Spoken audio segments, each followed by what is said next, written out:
हरे कृष्णा। तो मैं हूँ भजन रसदास।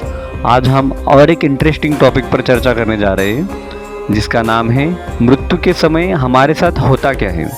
तो यह एक गरुड़ पुराण सीरीज की एक मास्टर सीरीज है जिसमें हम गरुड़ पुराण एकदम आसान भाषा में और साइंटिफिक भाषा में समझने का प्रयास करेंगे। तो कृपया एंड तक बने रहें। हरे कृष्णा।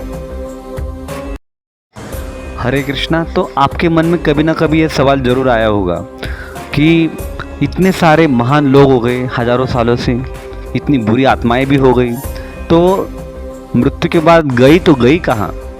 हमारे जो इतने पूर्वज थे वो गए तो गए कहाँ? तो इसके सारे जवाब ना तो गूगल के पास है और ना विज्ञान के पास है। तो मृत्यु के समय में शरीर से ऐसी कौन सी चीज़ जाती है कि जिसके कारण व्यक्ति को मृत्यु आती है, इसका जवाब आज तक विज्ञान के पास नहीं है और ना ही गूगल के पास है।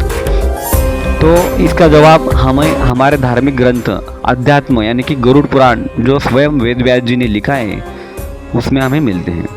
तो चलिए हम जानने का प्रयास करते हैं। तो गरुड़ पुराण के अनुसार जब मृत्यु निकट आती है तो व्यक्ति के मुंह से झाग निकलने लगता है, लार टपकने लगती है और उसे अंत में दिव्य दृष्टि प्राप्त हो जाती है। और 60-70 साल एक ही शरीर में रहने के कारण उस शरीर में उसकी आसक्ति हो जाती है, क्योंकि उस शरीर का इस्तेमाल करके वो आनंद का उपभोग कर रहा था, आनंद सुख दुख का उपभोग कर रहा था। तो ऐसा कहा जाता है कि गरुड़ पुराण के अनुसार शरीर में 40,000 बिच्छू जैसा काटते हैं, उस काटने के बाद जैसा दर्द होता है वैसा दर्द मृत्यु के समय में होता है। तो कफ पित्त और वात का प्रकोप होने के कारण शरीर में काफ़ी दर्द होता है, मृत्यु की वेदना बहुत भयानक होती है। तो वह आदमी जो होता है ज़िंदगी भर पैसा धन संपत्ति सत्ता के पीछे, अपने परिजनों के पीछे, अपने मित्रों के पीछे पागलों की तरह पागल होता है। उसे लगता है कि ये सब लोग मेरे डॉक्टर, मेरे घर वाले, मेरी संपत्ति, मेरे करोड़ों रुपए, मेरे बंगला गाड़ी, ये सब मुझे क्या करेंगे, अस्पताल में बचा लेंगे, ये डॉक्टर मुझे बचा लेंगे। उसे ऐसा वहम होता है। लेकिन वह अपने बच्चे बच्ची पोते बहू बीवी डॉक्टर से गुहार लगाता है कि वे इसे दर्द से बचाएं। वे स्वयं मृत्यु के अधीन हैं, तो वो उसे कैसे बचाएंगे? क्यों उनको भी एक दिन मृत्यु आनी, तो कैसे बचाएंगे? लेकिन सब संपत्ति, पैसा, घर, बंगला, तिजोरी में पड़ी हुई नोट, सोना, अस्पताल की महंगी औषधियाँ, इलाज भी उसके कुछ काम में नहीं आती और हाय हाय करके वो प्राण त्याग देता है। तो हमने कोरोना में ऐसे काफ़ी सारे एग्जाम्पल दिए, देखिए कि लोग 40-40 लाख रुपए खर्च करने के लिए तैयार थे, खर्च भी कर चुके थे, लेकिन एक ऑक्सीजन सिलेंडर नहीं खरीद पाए और खरीद भी पाए तो उसे बचा नहीं पाए। रेमडेसिविर की दवाएं वो ले नहीं पाए और ले भी पाए तो वो अपने परिजनों को बचा नहीं पाए। तो कोरोना ने लोगों को बहुत कुछ सिखा दिया कि भगवान के आगे किसी की दाल नहीं गलती। तो हमने पिछले सारे काफ़ी वीडियो में इस विषय में चर्चा की है कि मनुष्य जन्म बहुत दुर्लभ होता है, करोड़ों जन्मों के बाद मिलता है और काफ़ी सारे जो जीव है वो मनुष्य जन्म लेने के लिए वेटिंग लिस्ट में खड़े हैं। तो हमें बहुत लिमिटेड समय दिया गया है। तो जब इसके कारण जब शरीर से प्राण छूट जाते हैं तो वह आत्मा उस शरीर में वापस जाने का बार बार प्रयास करता है।